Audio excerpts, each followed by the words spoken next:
আপনারা দেখতে পাচ্ছেন যে মারুফ হাসান মাসুম ফাউন্ডেশনের পক্ষ থেকে ত্রাণ সামগ্রী, ইফতার সামগ্রী বিতরণ করছেন শেখ মাসুদের চিত্র।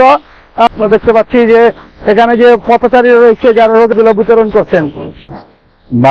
মারুফ হাসান মাসুম ফাউন্ডেশনের উদ্যোগে যে এখানে সুবিধা বঞ্চিত মানুষের মাঝে যে ত্রাণ বিতরণ করা হচ্ছে, এটাই রমজান মাসে পুরো রমজান মাসই চলবে। আমি মারুফ হাসান মাসুমকে এই মহৎ উদ্যোগের জন্য ধন্যবাদ জানাই।